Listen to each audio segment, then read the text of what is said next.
Welcome back to the third part of the video series where I'm going to start going over various exercises to build strength in through the hamstrings and reduce your overall risk of injury on the field. So this next exercise is building off of this last video series that we're talking about of gaining mobility in through the hamstrings. Now we're going to really focus on building a little bit more strength in through all the hamstrings. So this is one of my favorite exercises that I tend to do a lot with my athletes. It's a version of a deadlift, a Romanian deadlift, or you can also know it as an RDL. I like to start with teaching my athletes using a dowel, something like this, or you can use a broomstick if you're out at home. You want to think about getting 3 points of contact with the dowel, one in through the tailbone, having that middle back, and then last one, your head. We're going to start out with doing a double leg RDL. Your feet are about hip width apart, toes pointed forward. You're just going to go ahead and push your hips back until you get a big stretch in through the hamstrings, and then coming back up and you can squeeze the glutes. So what you don't want to look like when you're doing this is kind of bending through the back, and you see how I'm losing that contact in through my hips. So again, keeping the hips, the mid back, and the head all in contact with the dowel.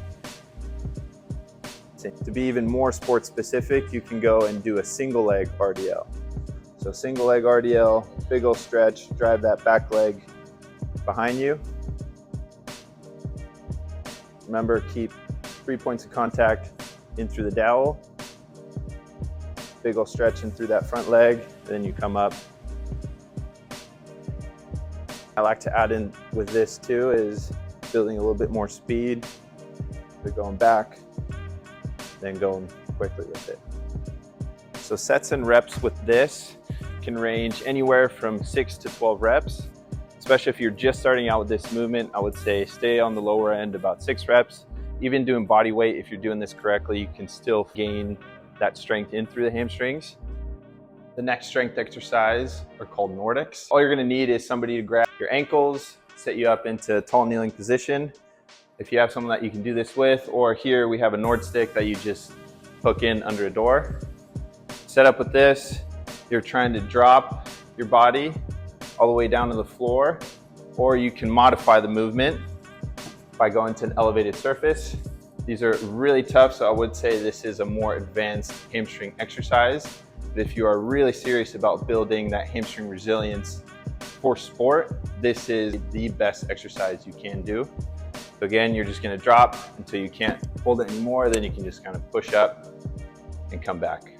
Keeping your chest up and then dropping. The goal with this, keep as much tension into the hamstrings as you can as you drop. And then you can just kind of push yourself up. What it looks like without the box, you're just going to go down to the floor. Then you come up and really trying to control all the way down, hold, and then curl yourself up. If you haven't tried this exercise, I would highly recommend going up to an elevated surface. It takes a lot less tension in through the hamstrings. Sets and reps or something like this would be 4 sets, anywhere from doing 4 reps to 8 reps. If you are very advanced and have been doing Nordics for a long time, then you can increase that from 4 to 6 sets of about 6 to 10 repetitions of this. As we're wrapping it all up, max sprints, linear sprints, curvilinear sprints are the best way to help prevent any sort of hamstring injury when you're playing on the field. Below in the caption, I'm going to add in a sprint routine that I tend to do a lot with my athletes, and it'll have the sets and reps of all that in detail for you to follow and try at home. It's really going to help build linear sprint capacity, basically just running straight linear sprints, going up and down in a straight line. Again, I'm going to put in all the details in the video description for you to follow and try this workout at home.